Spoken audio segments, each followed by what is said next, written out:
What's up, Internet? It's Matt Freed, and it is Sleeping In with Matt Freed, live right here from my bedroom in Brooklyn, New York. This week marks our very first episode. Episode number 1, bitches! Available on YouTube, on Vimeo, on Facebook, on Twitter, on iTunes, hopefully.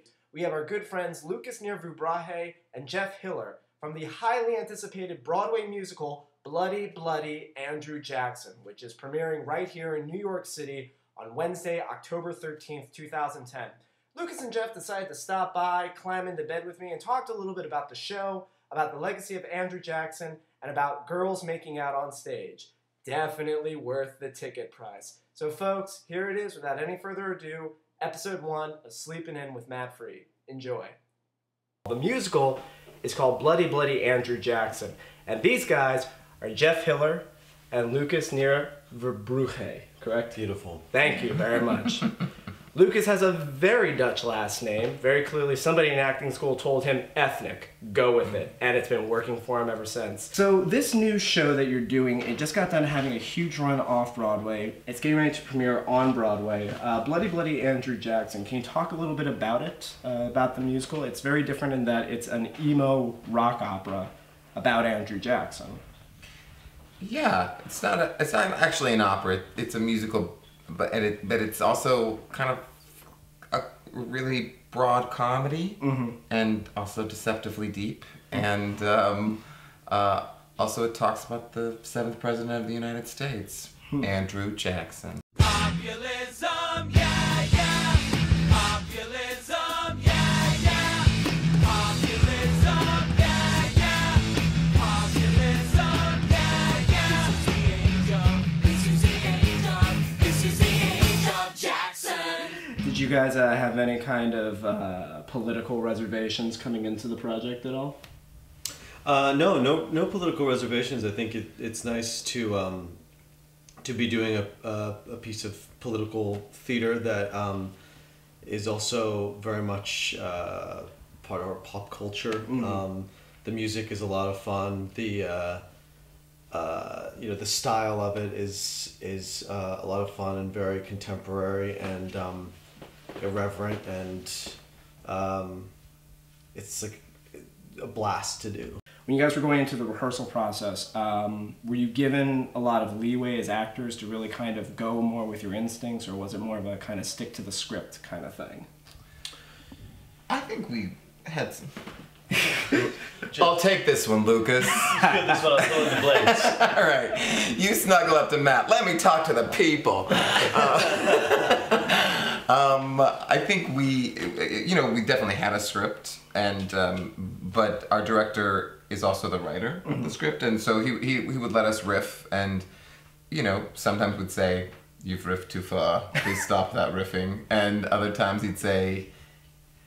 Actually, he mainly said you riffed too. No, he lets us have input for sure. Who was it that ever said that my life really couldn't get any duller? My family's dead and I can't see a way to carry on. I'm not that guy. I'm not that guy. Life sucks, and my life sucks in particular. What did you guys know anything about the subject matter prior to auditioning or reading the script at all?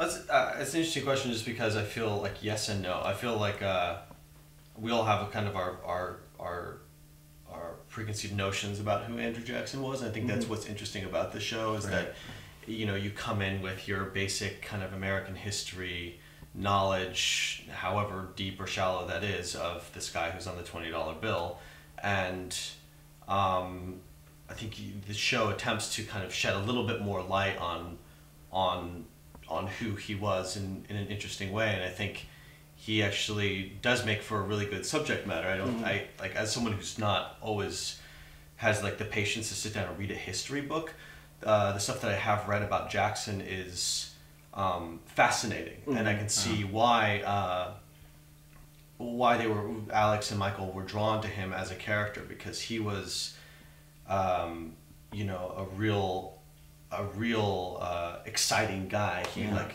he had lots of duels in his life. He had a wild, crazy life. He was a very wild and crazy guy. He was. And it doesn't require too much like elaborating to make him an interesting figure. In terms of research, I honestly didn't do any at the beginning, and a hearty endorsement to BFA students everywhere. a master's degree. MFA students, I'm sorry. But the more time we spent with the play, the more research I kind of did. Well, yeah, and I know that, for instance, I have done some research on John Quincy Adams, and my portrayal is actually not especially accurate of what is, for all intents and purposes, the brilliant mind that is John Quincy Adams. But for the role that John Quincy Adams played in the life of Andrew Jackson, this broad characterization makes sense. Mm-hmm. And I think that's kind of what the play is attempting to do too, is that everything you see is through a Jacksonian lens. Like, you're kind of seeing his world the way he would perceive it. Why don't you just shoot me in the head? Cause you know I'd be better off dead. If there's really no place in America for a celebrity of the first rank. Do you have any hopes about any kind of a dialogue or ideas that it may possibly inspire in audiences after they see this show? I mean, I think just creating dialogue in general, I think is great. And I do feel like people come out of this talking about it, because like, it's a really fun show. Like, you're not gonna be, it's not like we're like, also, what about this point? You know, there's really crazy things, and, you know, fights and people's heads getting chopped off or whatever. That never happens. No, but the point is, and girls make out in it too. That is true. And that is true. You can bank on that. You sick pervert, come see our show. But I do think that because the show is not, see, this is what we think, take it home, bitches. It's much more of, oh, well, yeah, that's so interesting, because actually, you know, he tried to do good on this point, and he did this really horrible thing here, and, you know, blah, blah, blah. It's really understanding not just about the Jacksonian presidency, but also just about politics in general. But it's with a big, fun spoonful of comedy sugar. Lucas.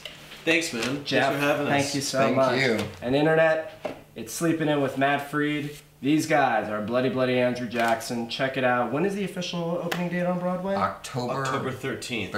It's a Wednesday. October 13th, a Wednesday. Grab tickets now in previews. Grab tickets now when the show opens. Grab tickets after it. Hell, bring the kids. Bring the family. Bring grandma. You know what? Go even further. Dig up your dead relatives and bring them to that show too. They always need seats to fill one way or the other. It's a great show. Great musical. Go see it. Guys, thank you again so much for being a part of this. Thank you. Cool. Well, folks, that just about does it for the very first episode of Sleeping In with Matt Freed. Be sure to check back with us on Sunday, October 17th for episode number 2. You can find us on the internet at www.sleepinpodcast.com. You can follow us on Twitter at @sleepinpodcast. You can email us at sleepinpodcast@gmail.com. So any thoughts, comments, if you want me fired from the show, it all works. And also, we have a fan page on Facebook, so be sure to give us a couple likes. Very quick thanks. I want to thank my producer, Sarah Wilson, my associate producer, Caitlin Brodnick, and our staff on this particular shoot, Courtney Cordero, Juliana Schley, and Roman Reimer. Thanks a lot, guys. Have a great Sunday. Have a great week. I'm Matt Freed, and for the very last time, please, I'm flattered, but I already own socks.